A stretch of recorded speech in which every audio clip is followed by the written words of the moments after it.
Hello student, good morning. आप सभी कैसे हो? आशा करता हूँ कि आप सभी अच्छे होंगे। मेरे यूट्यूब चैनल एजुकेशन बालक में आप सभी का स्वागत है। मेरा वीडियो आपको पसंद आए तो इसे लाइक कीजिए, सब्सक्राइब कीजिए और बेल आइकन का बटन दबाइए। हमने फर्स्ट लेक्चर में मुख्य रूप से संतुलित भोजन, इसके प्रमुख घटक, कुपोषण एवं कुपोषण के विभिन्न प्रकारों के बारे में पढ़ा था, जिसके अंतर्गत हमने विभिन्न विटामिनों के रासायनिक नाम, उनकी कमी से होने वाले रोग एवं लक्षण इत्यादि के बारे में पढ़ा था। आज हम नया टॉपिक पढ़ेंगे जिसका नाम है मानव स्वास्थ्य। देखिए प्यारे बच्चों, मानव स्वास्थ्य क्या होता है? किसी भी व्यक्ति का शारीरिक, मानसिक और आध्यात्मिक रूप से स्वस्थ होना मानव स्वास्थ्य कहलाता है। मनुष्य को स्वस्थ रहने के लिए शुद्ध जल का सेवन करना होता है। यदि हम शुद्ध जल का सेवन नहीं करेंगे तो हमारे शरीर में अनेक प्रकार की बीमारियां हो जाएगी, परिणाम स्वरूप हम रोगग्रस्त हो जाएंगे। अब हम पढ़ेंगे पीने योग्य जल में कौन कौन से गुण होना चाहिए। पहला गुण है जल में सूक्ष्म जीव तथा वनस्पति नहीं होनी चाहिए। दूसरा गुण है जल का पीएच मान संतुलित होना चाहिए। जल न तो अम्लीय होना चाहिए और न ही जल क्षारीय होना चाहिए। तीसरा जल का गुण है जल में जीवाणु व विषाणु नहीं होने चाहिए। जल में मुख्य रूप से बैक्टीरिया एवं वायरस नहीं होने चाहिए। चौथा है जल में प्रचुर मात्रा में ऑक्सीजन घुली होनी चाहिए।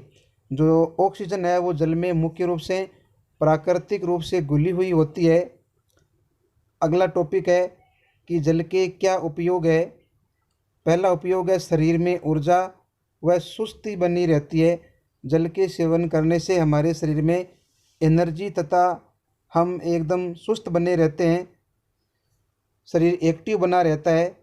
दूसरा, शरीर में अनावश्यक रूप से बनने वाली चर्बी नहीं बनती है, क्योंकि जल के सेवन करने से चर्बी मुख्य रूप से घटती रहती है, चर्बी बनती नहीं है। तीसरा गुण है प्रचुर मात्रा में जल का उपयोग करने पर पथरी होने का खतरा भी टाला जा सकता है। तो ज़्यादा जल के सेवन करने से मुख्य रूप से जो अनावश्यक रूप से हमारे शरीर में पथरी बनती है उसका खतरा भी टाला जा सकता है। आगे हैं प्रदूषित जल के दुष्प्रभाव लिखिए। प्रदूषित जल के सेवन करने से मुख्य रूप से हम अनेक प्रकार की बीमारियों से ग्रसित हो जाते हैं, क्योंकि जल में मुख्य रूप से सूक्ष्म जीव उपस्थित होते हैं जो शरीर में प्रवेश कर जाते हैं। उस जल में मुख्य रूप से जीवाणु, विषाणु, प्रोटोजोआ, कृमि इत्यादि उपस्थित होते हैं, जिनके कारण हमारे शरीर में हैजा, पेचिश इत्यादि भयानक बीमारियां हो जाती है। प्रदूषित जल के सेवन करने से वायरल संक्रमण हो जाता है, जिसके परिणाम स्वरूप पीलिया जैसी भयंकर बीमारियां हो जाती है। आगे हैं जीवाणु जनित 2 रोगों के नाम लिखिए। हमने यहाँ पर 3 लिखा है।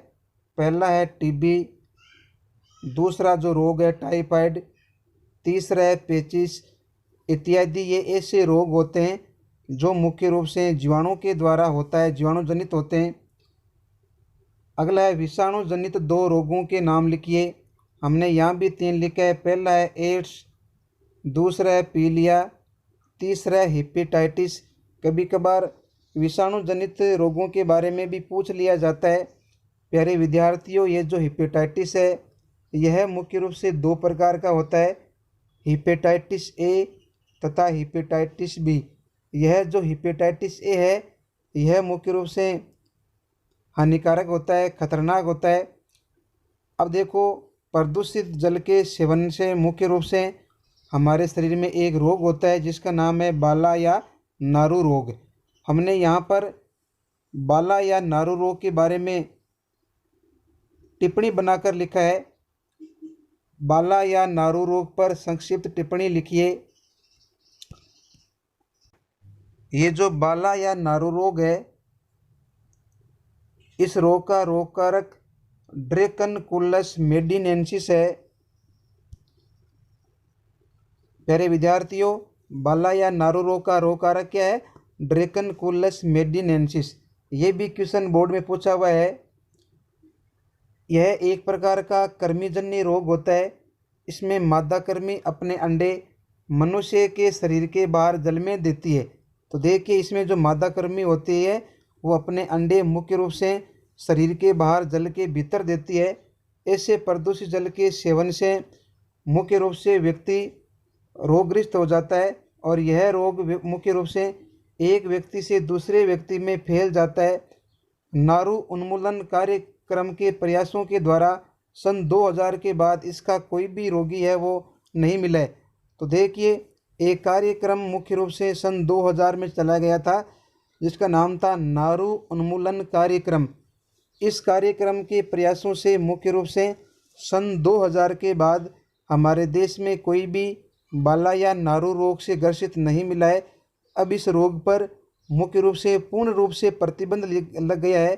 तो देखिए, बाला या नारू रोग का रोग कारक क्या है? ड्रेकनकुलस मेडिनेंसिस। अब देखिए, बाला या नारू रोग के उपाय कौन कौन से हैं, इस पर हम चर्चा करेंगे। पहला है, पानी को छानकर या उबालकर पीना चाहिए। जल को मुख्य रूप से पीने से पहले छानना चाहिए या फिर उसको उबालकर ठंडा करके पीना चाहिए। दूसरा है, नदी, तालाब, झरना आदि में नहाना व कपड़े नहीं धोना चाहिए। आपने देखा होगा, अधिकतर ऐसे लोग भी होते हैं जो मुख्य रूप से नदी है, तालाब है, झरना है इत्यादि में नहाने के साथ साथ अपने कपड़े भी धोते हैं। ऐसा नहीं करना चाहिए। अगला है मोटापा। मोटापा क्या है? शरीर में वसा का अत्यधिक मात्रा में जमाव होना मोटापा कहलाता है। यदि हम अत्यधिक मात्रा में तेलयुक्त खाद्य सामग्रियों का सेवन करते हैं तो हमारा पेट है वो मुख्य रूप से फूलकर बाहर निकल जाता है। उस कंडीशन को हम मोटापा कहते हैं। आगे देखिए, BMI का पूरा नाम लिखिए, इसे संक्षिप्त में समझाइए। देखिए, ये जो BMI है इसका पूरा नाम है बॉडी मास इंडेक्स। बी का मतलब बॉडी, एम का अर्थ है मास, आई का अर्थ है इंडेक्स अर्थात बॉडी मास इंडेक्स, जिसको शरीर भार सूचकांक के नाम से भी जानते हैं। यह व्यक्ति के भार व लंबाई का अनुपात होता है। यह जो बॉडी मास इंडेक्स या शरीर भार सूचकांक है, यह मुख्य रूप से व्यक्ति का जो वेट और लेंथ होती है उसका अनुपात होता है। इससे व्यक्ति के भार में लंबाई के वर्ग का भाग देकर प्राप्त किया जाता है।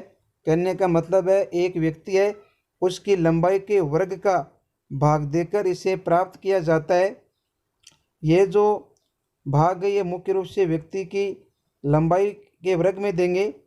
जब 25 किलो प्रति मीटर स्क्वायर हो तो मोटापा पूर्व स्थिति में है, लेकिन जब 30 किलो प्रति मीटर स्क्वायर से ज़्यादा है तो मुख्य रूप से व्यक्ति मोटापे का शिकार माना जाता है। तो प्यारे विद्यार्थियों, मैं आपको एक बार दोबारा बताता हूँ। BMI का पूरा नाम है बॉडी मास इंडेक्स अर्थात शरीर भार सूचकांक। यह व्यक्ति के भार व लंबाई का अनुपात होता है। इसे व्यक्ति के भार में लंबाई के वर्ग का भाग देकर प्राप्त किया जाता है। जब व्यक्ति 25 किलो प्रति मीटर स्क्वायर हो तो मोटापा ज़्यादा नहीं होता है, या मैं कहूँ कि मोटापा पूर्व स्थिति में होता है, लेकिन यह मुख्य रूप से बढ़कर जब 30 किलोग्राम प्रति मीटर स्क्वायर से अधिक होता है तो मुख्य रूप से व्यक्ति मोटापे का शिकार माना जाता है। आगे हैं, मोटापे के कारण होने वाले रोगों के नाम लिखिए। देखिए, मोटापे के कारण हमारे शरीर में अनेक प्रकार के रोग होते हैं। पहला है हृदय रोग। कहने का मतलब, जो व्यक्ति मोटा होता है उसमें हार्ट अटैक की संभावना अधिकतर बनी रहती है। दूसरा है डायबिटीज, जिसको मधुमेह भी कहते हैं। तीसरा रोग है कैंसर और श्वसन संबंधी बीमारियां इत्यादि होती है।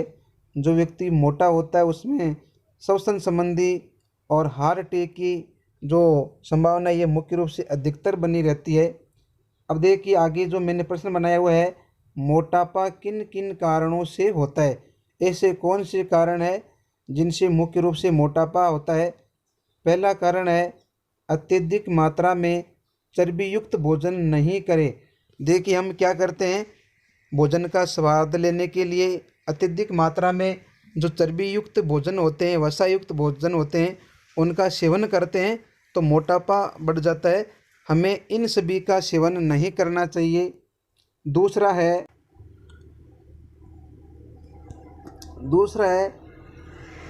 कृत्रिम भोजन व जंक फास्ट फूड का भोजन नहीं करें। देखिए हम क्या करते हैं, जो तली हुई चीज़ खाते हैं, हम कृत्रिम रूप से जो भोजन करते हैं, हमें नहीं करना चाहिए। तीसरा, अत्यधिक मात्रा में वसा युक्त भोजन करने से, अत्यधिक मात्रा में यदि हम वसा युक्त भोजन का सेवन करेंगे तो मुख्य रूप से मोटापे का शिकार हो जाएंगे। ये मैंने मोटापे का कारण बताया है। आगे हैं रक्तचाप, रक्तदाब या बीपी। देखिए ये जो रक्तचाप है इसको हम रक्तदाब या ब्लड प्रेशर भी कहते हैं। ये परीक्षा की दृष्टि से इम्पोर्टेंट है।